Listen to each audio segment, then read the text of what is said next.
6 Signs of insecurity in a relationship. Have you ever experienced insecurity in a relationship and questioned whether that meant that your SO was not the right person for you? Those with a secure attachment style in relationships usually have fewer problems, are often happier, and are usually better at supporting their partner. So this made us wonder, can you actually teach yourself to stop being insecure in your relationship? And if so, how? 1. Keep reading to learn 6 signs you may have insecurity in your relationship, plus expert-approved tips and tricks to combat each issue from Alicia Jenny. Where insecurity comes from. It's worth mentioning that insecurity is so much deeper than trust, since it fuels a lack of emotional confidence and security. You may have all the trust in the world that your partner isn't going to cheat on you but still feel insecure, says Jenny. According to Jenny, our core insecurities often stem from attachment wounds, which is a way to describe any time there was a significant relationship that has ruptured our trust in the past. This can create defensiveness that pushes people away and robs us of the opportunity of ever letting anyone truly in, she explains. This is where being insecure in your relationship and wondering whether you're with the right person comes in. You can be insecure in your relationship and absolutely be with the right person, Jenny explains. You may just be self-sabotaging because you are afraid to let anyone in too closely. When this happens, it can be because of the fact that you're not aware of, or just don't know how to handle, your insecurities, projections, assumption, attachment style, and behaviors. Jenny says if you find you're insecure, she'd suggest counseling as well as self-awareness work to determine if it's coming from external sources or you are just in an incompatible relationship.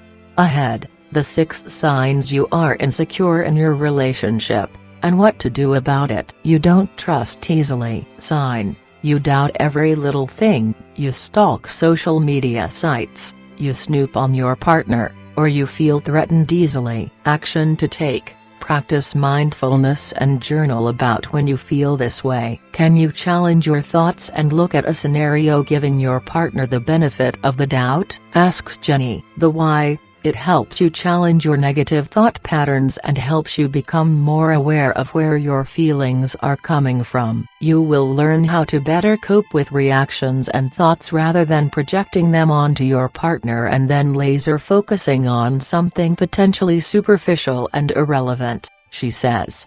You struggle with intimacy. Sign: you struggle with feeling close sexually or emotionally, or both. You can feel your guard up during intimate moments. Action to take: you need to first understand intimacy and what it means to you and your partner. Ask yourself whether you and your partner experience closeness and intimacy in the same way. Then work on where your guards come from: society's expectations, insecurities, past abuse, and/or fears. The why: it will help you communicate with your partner so you can both be on the same page. Be patient with each other and understand your differences, Jenny says. You become panicked easily. Sign: during a conflict, you panic that your partner will leave, will reject you, or may judge you. Action to take: identify the first time you felt this sense of panic and pinpoint it to an event to see how it's playing a role in your current situation. What did you need to hear then, and what do you need to hear now? If it's the same, try telling yourself that message when you start to feel triggered again. The why: it gives you permission to feel how you feel, which is actually validating and soothing, Jenny says. It also gives you insight into past patterns and influences which can help you see things from a different perspective so you can de-escalate the panic and communicate more rationally. You easily feel attacked. Sign: you feel immediately offended, hurt, or shut down by something your partner asks of you. You instantly feel criticized and want to defend yourself by arguing or by shutting down completely. Action to take: ask yourself these questions. How many of my thoughts are assumptions? What did my partner actually say? Can there be a possibility I'm internalizing this scenario and making it something it's not? The why. It helps you challenge your thoughts and look at the scenario from an objective lens. You're able to understand what your partner is trying to communicate without the hyper-emotion, says Jenny. You create mountains over molehills, sign.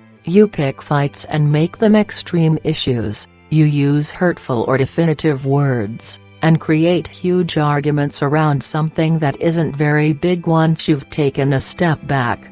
Action to take. Reflect on 3 to 5 fights you've had in the past and look at them objectively. Ask yourself what was underneath the content you were arguing about and try to identify patterns. The why. You may be able to identify internal patterns you weren't aware of. Maybe you are making bigger arguments out of smaller details because you never felt a big issue was repaired fully. Maybe you struggle with allowing yourself to feel truly close to someone, so you're sabotaging happiness. Maybe you have needs that aren't being met in your relationship, but it's easier to fight about the laundry or who they added on Instagram rather than directly address them. You don't accept yourself, sign. You struggle when it comes to giving yourself permission to just be you. You judge yourself often and hold yourself to high standards.